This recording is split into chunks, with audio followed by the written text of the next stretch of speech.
और इस कानून से मुसलमानों को निकाला जाएगा। इसके पीछे बीजेपी आरएसएस की एक साजिश थी कि एससी एसटी ओबीसी के लोगों को मुसलमानों के विरोध में भड़काया जाए। आरएसएस के लोग, विश्व हिंदू परिषद के लोग, इन लोगों को हिंदू कब कब कहते हैं? एससी एसटी ओबीसी को जब चंदा लेना है तो हाँ हिंदू हो, वोट लेना है तो हिंदू हो, राम जन्मभूमि का आंदोलन करना है तो हिंदू हो, मंदिर की कमेटी बनाना है तो नहीं तुम हिंदू नहीं हो। कल्याण सिंह को नहीं लिया कमेटी पर, मर गया बेचारा। और भारत बंद करने के बाद आरएसएस, विश्व हिंदू परिषद और बीजेपी के लोग बैठने के बाद उन्होंने मनन चिंतन किया कि हमने 50 साल मेहनत करके एससी एसटी ओबीसी को मुसलमानों से लड़ाया और मुसलमानों को एससी एसटी ओबीसी से लड़ाया। अगर उत्तर प्रदेश की सत्ता चली गई होती तो उत्तर प्रदेश से सत्ता जाने से 50% सत्ता केंद्र की चली जाती है। साथियों, मैं आपको बात समझा रहा हूं। तो आसाम में जब ये तलवार टांगी गई तो वहां के एससी एसटी ओबीसी के लोग वामसेफ के लोगों को मिले कि आप हमारी मदद करो। तो हमारे लोगों ने कहा कि वामसेफ अभी आसाम में इतना मजबूत नहीं है कि हम आपकी मदद कर सके, मगर वामसेफ मजबूत संगठन है, एक आदमी आपकी मदद कर सकता है, वो है वामन मेश्राम। कहा कहाँ मिलेगा? का दिल्ली में। तो उन्होंने कहा कि दिल्ली में है तो हमने जिंदगी में नहीं देखा। तो हमारे लोगों ने उनको लेकर आया दिल्ली, मेरी मुलाकात करवाई। मैंने उनको कहा आसाम की राजधानी गुवाहाटी में लोगों को इकट्ठा करो। तो लोगों को उन्होंने बड़ी संख्या में इकट्ठा किया जो प्रताड़ित लोग थे। मैंने उनके सामने 2 सवाल पूछे। पहला सवाल पूछा कि ये जो बांग्लादेशी घुसपैठियों को भगाने का आंदोलन चल रहा था तब आप लोग क्या कर रहे थे? तो हमारे एससी एसटी ओबीसी के लोगों ने मुझे कहा कि जब बांग्लादेशी घुसपैठियों को भगाने का आंदोलन चल रहा था तो हम उस आंदोलन में शामिल थे। हमारे लोगों ने मुझे कहा कि हम लोग उस आंदोलन में शामिल थे। तो फिर दूसरा सवाल पूछा कि मैंने कहा जब आप शामिल ही थे तो अब आपकी क्या समस्या है? कहा हमारा ही नंबर लगा दिया, निकालने वाले लोगों में हमारा ही नंबर लगा दिया।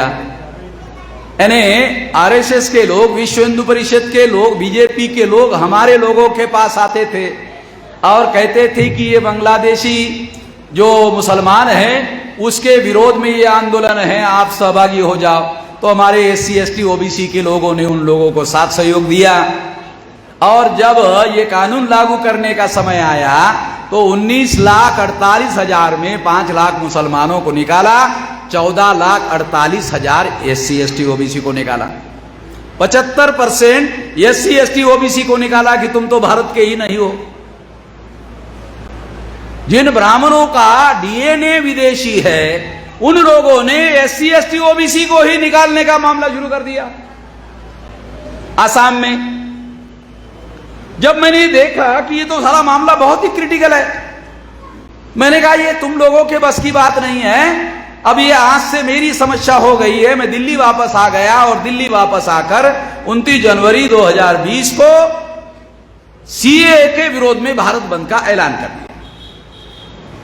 तो मुसलमानों को लगा, आप लोगों को जानकारी होगी कि मुसलमानों ने दिल्ली में शाहीन बाग आंदोलन शुरू करवाया था। शाहीन बाग आंदोलन का नाम मालूम है? वो इलाके का नाम है शाहीन बाग, वहां मुसलमान रहते थे तो आंदोलन का नाम ही पड़ा शाहीन बाग आंदोलन। अब हमारे महाराष्ट्र में शाहीन बाग नहीं है मगर आंदोलन शाहीन बाग ही चल रहा है, सारे देश भर में शाहीन बाग आंदोलन। अब ये शाहीन बाग आंदोलन को पब्लिसिटी भी अखबार वाले बड़े पैमाने पर दे रहे थे कि ये मुसलमानों का आंदोलन है और इस कानून से मुसलमानों को निकाला जाएगा। इसके पीछे बीजेपी आरएसएस की एक साजिश थी कि एससी एसटी ओबीसी के लोगों को मुसलमानों के विरोध में भड़काया जाए। मगर जब हमने सारे देश भर में लोगों को बताना शुरू कर दिया कि इस कानून की वजह से 5 लाख लोगों को आसाम में निकाला गया और 14,48,000 एससी एसटी ओबीसी को निकाला गया, जब हमने सारे देश भर में लोगों को बताना शुरू कर दिया तब लोगों को समझ में आया, अरे ये तो मामला मुसलमानों का नहीं है, अगर है भी तो ये दूसरे नंबर का है। पहले नंबर का मामला तो SC ST OBC का है, दूसरे नंबर का मामला मुसलमानों का है। जब हमने SC ST OBC के द्वारा भारत बंद का ऐलान किया तो मुसलमानों को लगा कि CAA का कानून तो पार्लियामेंट ने पास किया, अब ये कानून सारे देश भर में लागू होगा और सारे देश भर में मुसलमानों को निकाला जाएगा। इसलिए 29 जनवरी 2020 के आंदोलन में मुसलमान भी बहुत बड़ी संख्या में शामिल हो गए। 5 मार्च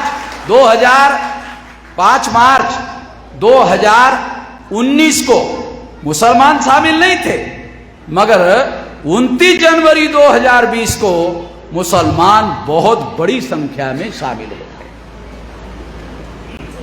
जब मुसलमान बहुत बड़ी संख्या में शामिल हो गए तो पहले से भी ज्यादा बड़ा भारत बंद हो गया।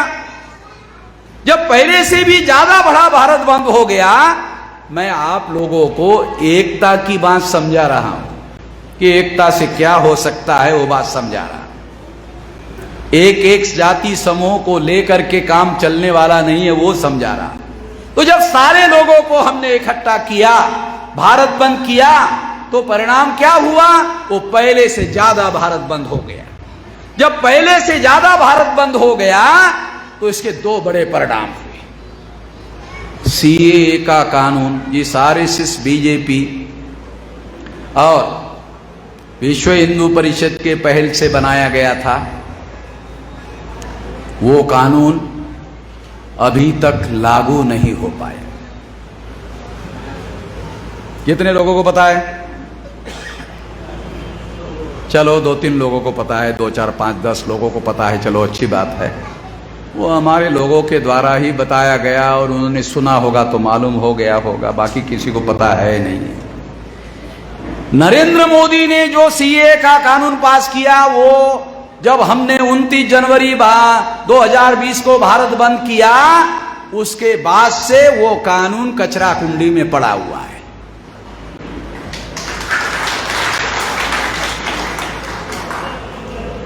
ये भारत बंद की वजह से, समझ रहे? अकेले शाहीन बाग वाले आंदोलन कर रहे थे, अकेले। ध्यान से सुनो, बहुत खास बात बता रहा हूं, समझ में आने के लिए थोड़ा दिमाग आपके पास जो थोड़ा बहुत बचा हुआ है उसका उपयोग करो, जो समझा रहा है। अकेले शाहीन बाग वाले मुसलमान जब इस कानून का विरोध कर रहे थे तो देश में हिंदू मुसलमान का मामला खड़ा हो रहा था। जब हिंदू मुसलमान का मामला खड़ा होता है तो बीजेपी को फायदा होता है, RSS को फायदा होता है, विश्व हिंदू परिषद को फायदा होता है। जब हिंदू मुसलमान का मामला खड़ा हो जाता है तो RSS बीजेपी को फायदा होता है। तो शाहीन बाग के आंदोलन से हिंदू मुसलमान हो रहा था, मगर जब हमने SC ST OBC के तरफ से पहल की और भारत बंद का ऐलान किया और मुसलमानों ने साथ दिया, तो SC ST OBC प्लस मुसलमान, ये भारत बंद हो गया। जब भारत बंद हो गया तो शाहीन बाग वाले आंदोलन ने जो कानून का हश्र करना चाहिए था वो नहीं हुआ। जब हमने भारत बंद किया तो वो कानून कचरा कुंडी में जाके पड़ा। शाहीन बाग से तो उनको फायदा हो रहा था क्योंकि वो केवल मुसलमानों का आंदोलन था और मुसलमानों के आंदोलन से हिंदू मुसलमान मामला बन रहा था, RSS को फायदा हो रहा था। मगर जब SC ST OBC के लोगों ने पहल करके भारत बंद किया और मुसलमानों ने समर्थन दे दिया तो SC ST OBC एक तरफ और दूसरी तरफ मुसलमान सारे इकट्ठा आ गए। इसका परिणाम यह हुआ कि CAA का कानून अभी भी कचरा कुंडी में पड़ा हुआ है। हो गया, मुसलमानों को फायदा हो गया। मुसलमानों को खास तौर पर, इधर ज्यादा संख्या नहीं है, 10-5 लोग है, 10-5 मुसलमान है। मुसलमानों के सारे लोग 100% मिलाकर भी नहीं कर सकते थे। 100% मुसलमान इकट्ठा होकर भी जो कर नहीं सकते थे वो हमने करके दिखाया। क्योंकि जितने ज्यादा मुसलमान सड़कों पर उतरते उतने ज्यादा हिंदू इकट्ठा हो जाते। आया, समझ में आया?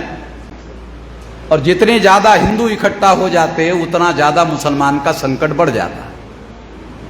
मैं हिंदुओं से निकाल रहा हूं एससी एसटी ओबीसी को अलग, और कह रहा हूं ये हिंदू नहीं है, और ब्राह्मणों को चुनौती दे के कह रहा हूं कि तुम्हारे कौन से धर्म ग्रंथों में एससी एसटी ओबीसी हिंदू लिखा हुआ है बताओ। किसी मुसलमान को पता नहीं है। मुसलमानों को पूछो तो कहता है एससी एसटी हिंदू है। उसको ये समझ में ही नहीं आता कि एससी एसटी ओबीसी को हिंदू कहने से मुसलमान हमें आरएसएस के कैंप में ढकेलने का काम करते हैं, ये उनको समझ में ही नहीं आता। चौधरी साहब, राजनीति है, इतना आसान मामला नहीं है कि समझ जाए।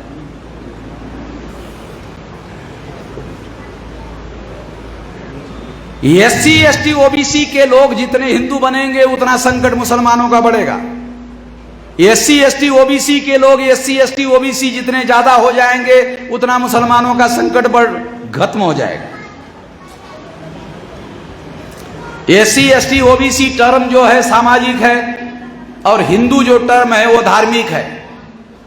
जब एससी एसटी ओबीसी के लोगों को मुसलमान हिंदू के अकाउंट में जमा करते तो हिंदू का अकाउंट ब्राह्मणों का अकाउंट है, तो ब्राह्मणों के अकाउंट में आप लोग हमें क्यों जमा करते हो? संविधान ने हमें शेड्यूल कास्ट के नाम पर अधिकार दिया, शेड्यूल ट्राइब के नाम पर अधिकार दिया, ओबीसी के नाम पर अधिकार दिया। जब आप एससी एसटी ओबीसी खत्म करके हिंदू बनाओगे साले हमारे अधिकार खत्म हो जाएंगे। जब हम हिंदू बनते हैं तो अधिकार खत्म होते हैं, एससी एसटी ओबीसी बनते हैं तो अधिकार मिलते हैं। ये व्यवस्था बाबा साहब आंबेडकर ने बना के रखी हुई है। ये मैं आपको समझा रहा हूं, ये कोई समझाने वाला नहीं देश में। मेरे अलावा किसी को समझ भी नहीं आता तो समझाएगा क्या?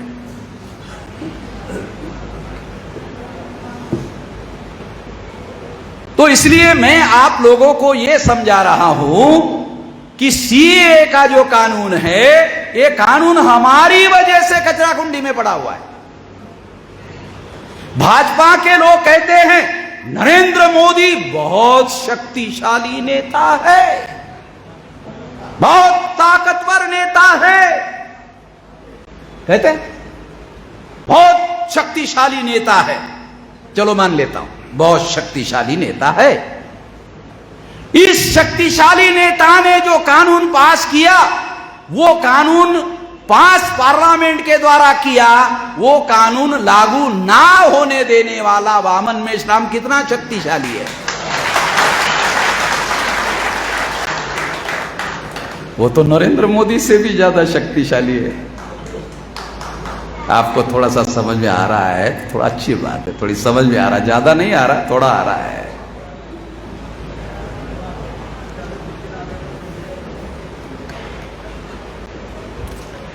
विधानसभा में देखो, ये 2020 में सीएए कानून हमने लागू नहीं होने दिया, मुसलमानों का सबसे ज्यादा फायदा करवाया। 90% से ज्यादा मुसलमानों ने वोट किसको दिया? वो लड़ा कभी? अखिलेश यादव लड़ा? ये मुसलमानों को समझ में नहीं आता, ये है संकट। कई मुसलमानों को मैंने पूछा, जब ये लोग जिनको आपने वोट दिया वो लड़ाई नहीं लड़ेंगे चुनाव के बाद तो क्या होगा तुम्हारा? मैंने पूछा कुछ मुसलमानों को, तुम लोगों का क्या होगा जब वो लड़ाई जिनको तुमने वोट दिया वो तुम्हारी लड़ाई नहीं लड़ेंगे तो क्या होगा? तो बोलते आप तो है ना। क्या बोलते हैं, क्या बोलते? आप तो है ना। यानी लड़ाई लड़ने के लिए मैं और वोट देने के लिए। अगर मुसलमान इसी तरह से धोखाधड़ी करता रहेगा तो फिर दूसरे लोग भी मुसलमानों के साथ धोखाधड़ी करने के बारे में सोचेंगे। मुसलमान मुझे कंप्लेंट करते रहते हैं, इन्होंने धोखा दिया, उन्होंने धोखा दिया, उन्होंने धोखा दिया, उन्होंने धोखा दिया। अब मैं मुसलमानों को कंप्लेंट करूंगा, आपने मेरे साथ धोखा किया। सबूतों के साथ बता रहा हूं, पब्लिक में बता रहा हूं, रिकॉर्ड कर रहा हूं। ये देखो रिकॉर्ड हो रहा है, रिकॉर्ड पर बोल रहा हूं। काल्पनिक नहीं बोल रहा हूं, सबूतों के साथ बोल रहा हूं, सारे सबूतों के साथ बता रहा हूं, काल्पनिक बातें नहीं बोल रहा हूं। दूसरी बात, जो 19,48,000 लोग, जिसमें SC ST OBC को RSS के लोग, बीजेपी के लोग, विश्व हिंदू परिषद के लोग कहते हैं हिंदू है, हिंदू है, हिंदू है, हिंदू है। RSS के लोग, विश्व हिंदू परिषद के लोग, इन लोगों को हिंदू कब कब कहते हैं? SC ST OBC को जब चंदा लेना है तो हां हिंदू हो, वोट लेना है तो हिंदू हो, है? राम जन्मभूमि का आंदोलन करना है तो हिंदू हो, मंदिर की कमेटी बनाना है तो नहीं नहीं तुम हिंदू नहीं हो। कल्याण सिंह को नहीं लिया कमेटी पर, मर गया बेचारा, उसके लिए उसकी सरकार गई, मगर कल्याण सिंह को राम मंदिर की कमेटी में सदस्य नहीं लिया, उमा भारती को भी नहीं लिया, रितंबरा, ये जितने ओबीसी के लोग हैं एक को भी नहीं लिया, इनके पिछवाड़े पर लात मारा। हमारे लोगों को हिंदू क्या मतलब है यही समझ में नहीं आता।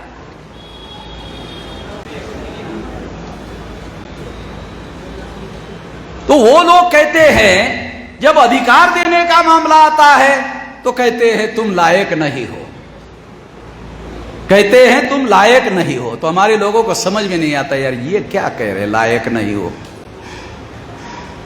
हमारे लोगों को डायरेक्ट लैंग्वेज समझ में आती है। डायरेक्ट लैंग्वेज क्या है? डायरेक्ट लैंग्वेज, तुम नालायक हो, तो हमारे लोगों को जल्दी समझ में, अरे साला गाली दिया। हमारे लोगों को जल्दी समझ में आता है, अरे गाली दिया। अगर वही बात इनडायरेक्ट लैंग्वेज में कहो, तुम लायक नहीं हो, वही बात है, तुम लायक नहीं हो मतलब नालायक हो। मगर लायक नहीं हो इनडायरेक्ट लैंग्वेज, नालायक हो डायरेक्ट लैंग्वेज। तो हमारे लोगों को डायरेक्ट लैंग्वेज समझ में आती है, इनडायरेक्ट समझ में नहीं आती है। तो इसलिए मैं आपको बात समझा रहा हूं, ये लोग जिनको SC ST OBC को हिंदू कहते हैं, तो हम किसी मापदंड में हिंदू नहीं हैं।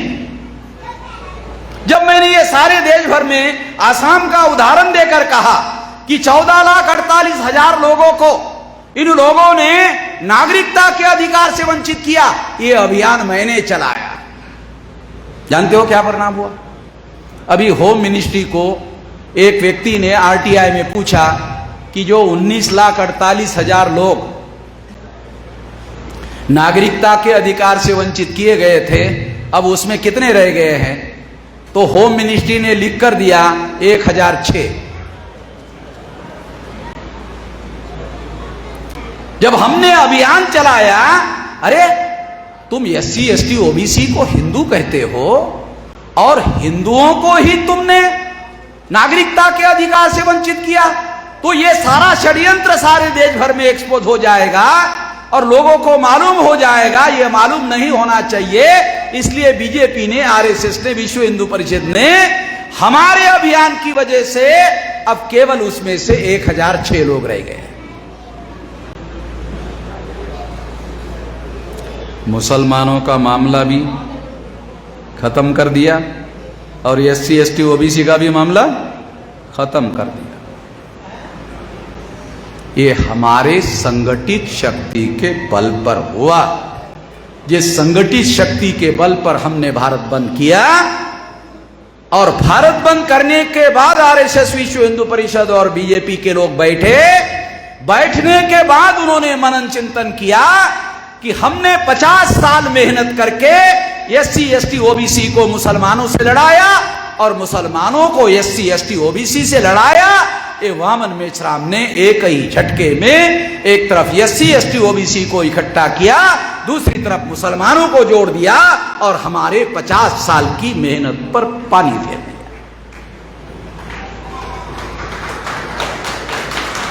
50 साल लगाकर हमने जो मेहनत किया SC ST OBC को मुसलमानों से लड़ाने के लिए, मुसलमानों को SC ST OBC से भिड़ाने के लिए, SC ST OBC को मुसलमानों से भिड़ाने के लिए और मुसलमानों को SC ST OBC से भिड़ाने के लिए जो 50 साल हमने मेहनत की, सारी की सारी पानी में फिर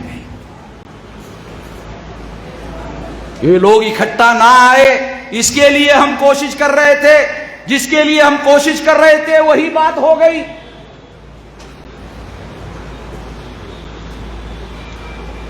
ये बात समझा रहा हूं आप लोगों को। वैसे इतना आसान नहीं है ये बात समझना, क्योंकि ये राजनीतिक मामला है, इसका संबंध राजनीतिक सत्ता के साथ में है। अगर उत्तर प्रदेश की सत्ता चली गई होती तो उत्तर प्रदेश से सत्ता जाने से 50% सत्ता केंद्र की चली जाती। अकेले उत्तर प्रदेश से अगर सत्ता चली जाती तो केंद्र की हनक 50% कम हो जाती। हनक शायद समझ में नहीं आ रहा होगा, हिंदी ज्यादा शुद्ध है। औकात, औकात जल्दी समझ में आएगा। तो केंद्र सरकार की औकात 50% घट जाती। तो ये बात मैं आप लोगों को समझा रहा हूं।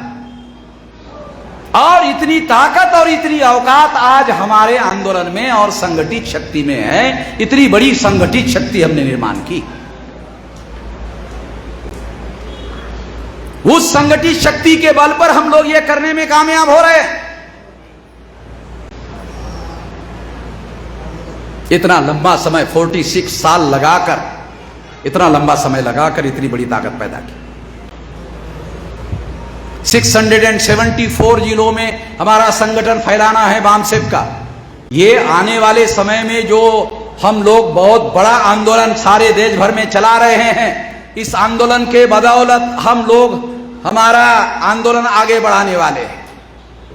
अभी भविष्य में हमारा थ्रस्ट एरिया आंदोलन पर रहेगा, क्योंकि आम आदमी के लिए अगर काम करना है, गांव में रहने वाले लोगों के लिए काम करना है, तो आंदोलन बढ़ाना होगा, आंदोलन को विशाल करना होगा, साधारण लोगों को आंदोलन में शामिल करना होगा।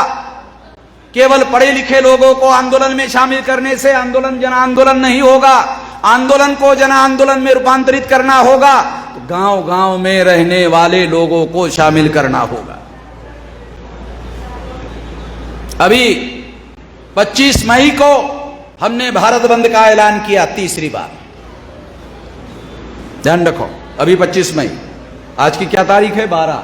आज से 13 दिन बाद भारत बंद का ऐलान है। सारे देश भर में भारत बंद की तैयारी है। लगभग 1,20,000 सेंटर पर भारत बंद करेंगे।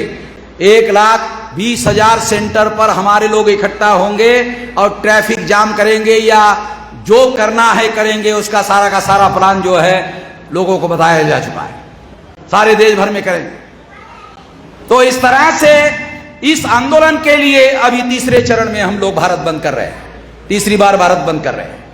इसका प्रथम नंबर का मुद्दा है ओबीसी की जाति आधारित गिनती। देश का प्रधानमंत्री ओबीसी, देश का एजुकेशन मिनिस्टर ओबीसी, देश का प्रधानमंत्री ओबीसी, देश का Dharmendra Pradhan education minister OBC. मगर ओबीसी की जाति आधारित गिनती नहीं। जंगलों में रहने वाले जानवरों की गिनती हो रही है, मगर देश में गांव में रहने वाले कुत्तों की, बिल्ली की, भेड़ बकरियों की, सुअरों की गिनती हो रही है, मगर इंसानों की, ओबीसी की गिनती नहीं हो रही है। अगर शेड्यूल कास्ट के लोग, शेड्यूल ट्राइब के लोग, नॉमिनेटेड ट्राइब के लोग अगर इस आंदोलन से ज्यादा जागृत हो गए हैं तो उनकी जिम्मेदारी है कि वो ओबीसी के लोगों को जागृत करने का काम करे। जितने जागृत होंगे उतने लोग आपके साथ आएंगे, जो नहीं होंगे उनको जगाने का काम जारी रखो। इस देश की वर्ण की, जाति की, अस्पृश्यता की, आदिवासियों के सेग्रीगेशन की, शूद्रत्व पिछड़े वर्ग पर थोपने की, महिलाओं के दास्ता की, ये सारी समस्या एससी एसटी ओबीसी के लोगों के इकट्ठा होने से खत्म होगी। ध्यान रखो, अन्यथा नहीं होगी। अगर आप पहल करके ये तमाम लोगों को जागृत करके संगठित करने का काम करने में कामयाब होते हो तो ये समस्या हल होगी। ये गुलामी की समस्या है, इसका समाधान तभी हल होगा, अन्यथा नहीं होगा। जिस देश में ब्राह्मणों की कितनी बड़ी ताकत है, वो देश के प्रधानमंत्री को अपने नियंत्रण में करता है। Narendra Modi is not a real prime minister of India, he is a nominated prime minister of India. A nominated prime minister है, ए रियल प्रधानमंत्री नहीं है। क्योंकि ओबीसी का आदमी होकर ओबीसी के ही विरोध में सुप्रीम कोर्ट में हलफनामा दाखिल करता है। ये स्वाभाविक कहा जा सकता है? नहीं, इसे स्वाभाविक नहीं माना जा सकता। कैसे स्वाभाविक नहीं माना जा सकता? मैं आपको उदाहरण देता हूं। गधे से गधा आदमी ढूंढो, होता नहीं है मगर ढूंढो। गधे से गधा, उसके हाथ में कुल्हाड़ी दे दो और कुल्हाड़ी देने के बाद उसको कहो तुम्हारा एक कुल्हाड़ी से बाया पर काटो, तो गधे से गधा आदमी क्या कहेगा? गधा जरूर हूं, इतना गधा नहीं कि अपने ही हाथों से अपना पैर काट दूं। गधा जरूर हूं मगर इतना गधा नहीं हूं कि अपने ही हाथों से अपना पैर काटूं। तब गधे से गधे आदमी को समझ में आता है तो नरेंद्र मोदी को समझ में नहीं आता, इस वजह से कर रहा है। ऐसा कैसे कहा जा सकता है? ऐसा तो नहीं कहा जा सकता। नरेंद्र मोदी को समझ में आता है, हमारे से ज्यादा आता है। जब हमारे से ज्यादा आता है तो जैसा हम कर रहे वैसा वो क्यों नहीं कर रहा है?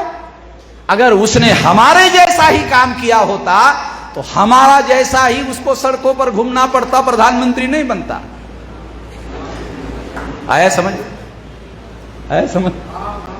अगर वो हमारे जैसा ही करता तो फिर हमारे जैसा ही सड़कों पर घूमता, प्रधानमंत्री नहीं बन पाता। इसलिए उसके पास हमसे ज्यादा समझदारी है, वो आरएसएस की गुलामी स्वीकार करता है और प्रधानमंत्री बन जाता है। प्रधानमंत्री मानने के लिए राजी हो जाता है। तो इससे सिद्ध होता है कि Narendra Modi is not a real prime minister of India, he is a nominated prime minister of India and nominated by RSS ब्राह्मण। आरएसएस के ब्राह्मणों के द्वारा नॉमिनेटेड है। नॉमिनेटेड का क्या मतलब है? ए बाबा साहब अंबेडकर ने 1932 को राउंड टेबल कॉन्फ्रेंस में गांधी जी के साथ जब झगड़ा हुआ तो बाबा साहब अंबेडकर ने गांधी जी को कहा हमें नॉमिनेटेड रिप्रेजेंटेशन नहीं चाहिए, हमें रियल रिप्रेजेंटेशन चाहिए। तो बाबा साहब अंबेडकर का और गांधी जी का झगड़ा यह नहीं था कि कोई निजी काम था। गांधी जी के खेती में बाबा साहब अंबेडकर के ढोर डंगर जाके चर रहे थे और बाबा साहब अंबेडकर के खेती में गांधी जी के ढोर डंगर जाके चर रहे थे। ऐसा कोई मामला ही नहीं था क्योंकि दोनों के पास खेती नहीं थी, ढोर डंगर होने का सवाल ही नहीं था। इसलिए ढोर डंगर के मुद्दे पर झगड़ा हो रहा था, यह नहीं था मामला। सिद्धांत का था कि यदि हमारे लोगों को रिप्रेजेंटेशन का अधिकार मिले तो वो रिप्रेजेंटेशन रियल होना चाहिए कि नहीं होना चाहिए।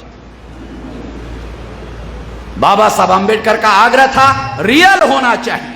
गांधी जी इस बात के बारे में राजी नहीं थे कि रियल रिप्रेजेंटेशन के गांधी जी विरोध में थे।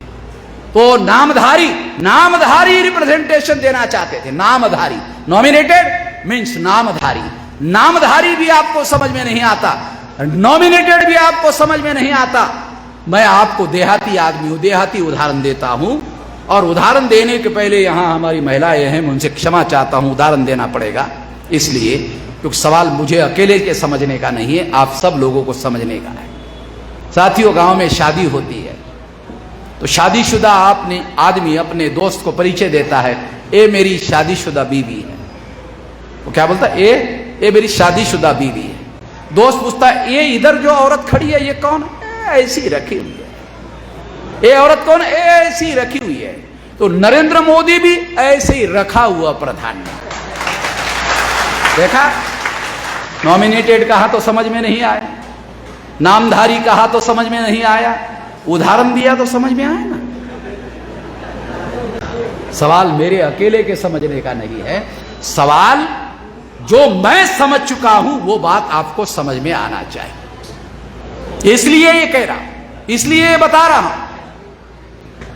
तो इसलिए साथियों, ये है समस्या और इस वजह से हम लोगों को हमारा राष्ट्रव्यापी संगठन, राष्ट्रव्यापी आंदोलन को जन आंदोलन और जन आंदोलन को आत्मनिर्भर जन आंदोलन निर्माण करना जरूरी है। स्व के बल पर, हमारे अपने लोगों के बल पर, हमारे अपने ताकत के बल पर, हमारे शक्ति के बल पर, हमारे साधनों और संसाधनों के बल पर हमें अपना आंदोलन खड़ा करना है। तभी जाकर हमारा मामला हल हो सकता है, ऐसे ही नहीं होगा। इसलिए आपको अपील है, आप यहां बैठकर सुन रहे हो, आपको मैं कुछ बातें समझा रहा हूं, तो मैं आपको अनुरोध करता हूं कि जो बातें आपको समझ में आई, अपने अपने इलाके में, अपने अपने भौगोलिक क्षेत्र में जाकर के ये बातें लोगों को समझाओ, और इसके आधार पर हम लोगों को इस देश में एक विशाल जन आंदोलन खड़ा करना है, व्यापक जन आंदोलन खड़ा करना है, ताकि इस परिस्थिति में बदलाव लाया जा सके। जब तक ऐसा बदलाव नहीं लाया जाएगा, कांग्रेस जाएगी तो बीजेपी आएगी, बीजेपी जाएगी तो कांग्रेस आएगी, ये इससे मामला हल होने वाला नहीं है। काशीराम जी कहा करते थे, एक नागनाथ है, एक सापनाथ है। सापनाथ जाएगा तो नागनाथ आएगा, नागनाथ जाएगा तो सापनाथ आएगा। नागनाथ आ गया तो भी काटेगा, सापनाथ आएगा तो भी काटेगा। दोनों के पास जहर है, अगर काटेगा तो मरना हमारा तय है। इसलिए सापनाथ का विकल्प नागनाथ नहीं हो सकता, नागनाथ का विकल्प सापनाथ नहीं हो सकता। हमें अपना खुद विकल्प ढूंढना पड़ेगा, और वो विकल्प संविधान में, प्रियम्बल ऑफ द कॉन्स्टिट्यूशन में लिखा हुआ है कि हमें इस देश में क्या करना है, समता, स्वतंत्रता, बंधुता और न्याय पर आधारित समाज और राष्ट्र का निर्माण करना है। ये लक्ष्य घोषित किया। बाबा साहब आम्बेडकर के संविधान के बारे में तो आप बोलते रहते हो, मगर बाबा साहब आम्बेडकर ने यह संविधान किस लिए लिखा, तो उसने पहले पन्ने पर लिखा कि हमें यह संविधान क्यों लिखा, इसलिए लिखा ताकि समता, स्वतंत्रता, बंधुता और न्याय पर आधारित समाज और राष्ट्र का निर्माण करना, इसके लिए लिखा। केवल संविधान लिखा वो नहीं महत्वपूर्ण, संविधान किस लिए लिखा, उद्देश्य के लिए। उद्देश्य क्या है, समता, स्वतंत्रता, बंधुता और न्याय पर आधारित समाज और राष्ट्र का निर्माण करना है। इसके लिए यह संविधान लिखा गया है। उसका उपयोग करेंगे तब होगा, और उपयोग करने के लिए संगठित शक्ति चाहिए। संगठित शक्ति के बल पर ही ये करना संभव है, अन्यथा नहीं है। इसलिए आपको अनुरोध है, आपको अपील है कि आप फील्ड में जाकर लोगों को, जो मैं आपको संदेश दे रहा हूं, आप लोगों पे जाकर संदेश दो, लोगों को तैयार करो, और एक विशाल आंदोलन खड़ा करना जरूरी है। ईवीएम ने डेमोक्रेसी को खत्म कर दिया। दो जानकारी बताकर समाप्त कर देता हूं। ईवीएम, एक पूरी उत्तर प्रदेश में कार्यक्रम के लिए गया था, एक मुस्लिम आदमी मिला। उसने मुझे कहा, मैं जिस गांव में रहता हूं उस गांव में 700-800 मुसलमान रहते हैं, मेरे परिवार के 15 वोट हैं। कम से कम 200-300 मुसलमानों ने मुझे वोट दिया होता, मगर मान लेता हूं मैं कि मुसलमानों ने मुझे वोट नहीं दिया, मगर मेरे परिवार के 15 वोट हैं। जब उस बूथ पर काउंटिंग हुआ तो 5 निकले। 15 लोगों ने वोट दिया, वोट निकले 5।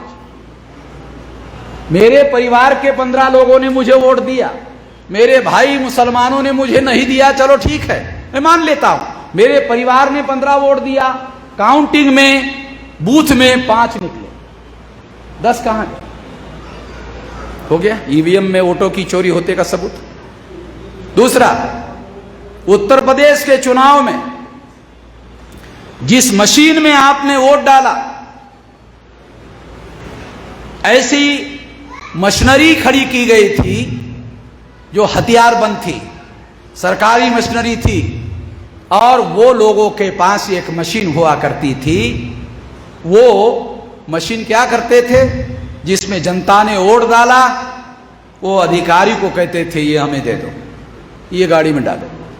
कलेक्टर के पास जो गाड़ी मशीन जाएगी, उसमें जो मशीन हम देंगे, जो ईवीएम आपको हम देंगे, वो लेके जाओ, और जो लोगों ने वोट डाला वो हमारे पास दे दो। ये 2 सबूत हमारे पास है। उत्तर प्रदेश के चुनाव का जो रिजल्ट है, वो रिजल्ट बदलने के लिए ये 2 कारण है बड़े, जिसके आधार पर उत्तर प्रदेश का चुनाव बदला गया है। मेरी अभी भी केस है सुप्रीम कोर्ट में, और एक दूसरी केस जो है सुप्रीम कोर्ट में मैं डालने वाला हूं। अभी सुप्रीम कोर्ट ओपन हो गया है, अभी मैं जाने वाला हूं। तो इस तरह से साथियों, ये लड़ाई हम लोगों को लड़नी होगी।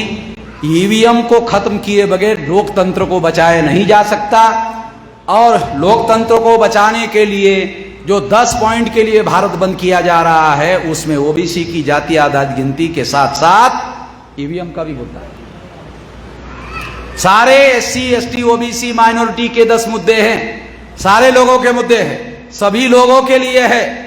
जिन लोगों को आने वाले भारत बंद में सहभागी कराना है वो सारे एससी एसटी ओबीसी माइनॉरिटी के मुद्दे हैं। वो लोग अपने अपने इलाके में जाकर भारत बंद करे, अपने अपने दुकान खुद बंद करे, दूसरे की मार्केट बंद करे। अगर आप ऐसा करते हो तो ये भारत बंद सफल हो जाएगा और एक बहुत बड़ा मैसेज चला जाएगा। ये करना होगा, ये करने के लिए आप साथ सहयोग करोगे, इस आशा और विश्वास के साथ आपने मेरी बात ध्यान से सुनी, इसके लिए आभार, धन्यवाद।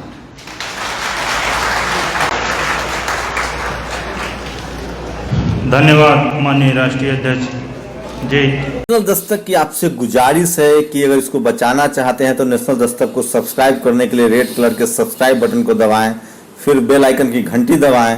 नेशनल दस्तक को बचाने के लिए बहुत जरूरी है कि हर खबर को शेयर करें, लाइक करें, कमेंट जरूर करें।